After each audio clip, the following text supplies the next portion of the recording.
నమస్తే రైతు మిత్రులారా, మన గైడెన్స్లో ఉన్న తోటకి ఈరోజు మళ్ళీ టెట్రాను, కనిష్క ఇంకా గ్రోవెక్స్ ఇస్తున్నాను. ఆ తోటలో ఏమేమి ప్రాబ్లమ్స్ ఉన్నాయి, ఇంకా ఆ ప్రోడక్ట్స్ ఎందుకు వాడుతున్నాడు అనేసి రైతుని అడిగి తెలుసుకుందాము. వెంకటేష్, ఇప్పుడు టెట్రాన్ ఎందుకు స్ప్రే చేస్తున్నావు? నీ తోటలో ఏమేమి ప్రాబ్లమ్స్ ఉన్నాయి ఇప్పుడు? నాకైతే లీఫ్ మైనరు, బూడిద ప్లస్ పురుగు, లైట్ పురుగు ఉంది. ఇంకా ప్లస్ వర్షాలు వస్తున్నాయి కాబట్టి మచ్చ కూడా అడ్వాన్స్గా ఇదైతే స్ప్రే చేస్తున్నాను టెట్రాన్ అనేసి. మంచి రిజల్ట్ ఉంటుందని అనుకుంటున్నాను. ఏరియాలో లీఫ్ మైనర్ కూడా ఎక్కువ ఉంది, అందుకనేసి మా తోటకి అడ్వాన్స్గా స్ప్రే అయితే చేస్తున్నాం. ఈ గ్రోవెక్స్ కనిష్క ఎందుకు వదులుతాను వెంకటేశ్వరం వల్ల? లాస్ట్ టైం నేను రూటెక్స్ ప్లస్ కనిష్క వదలడం జరిగింది. నాకైతే రిజల్ట్ ఏం కనపడిందంటే సైడ్ బ్రాంచెస్ కావచ్చు, లేదంటే ఫ్లవరింగ్ కావచ్చు, ఫ్రూట్ సెట్టింగ్ ప్లస్ అన్నీ నాకు బాగా సెట్టింగ్ అయింది.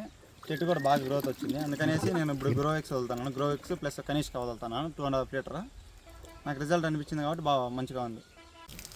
ఈ టెట్రాను ఇంకా గ్రోవెక్స్ కనిష్క వాడాక మన రైతు తోటలో పెస్ట్ కంట్రోల్ ఎలా అయింది, ఇంకా ఫంగల్ డిసీజెస్ ఎలా కంట్రోల్ అయ్యి, గ్రోత్, ఫ్రూట్, ఫ్లవర్ సెట్టింగ్ ఎలా అయింది అనేసి మీకు 4 to 5 to 6 డేస్లో అప్డేట్ చేస్తాను.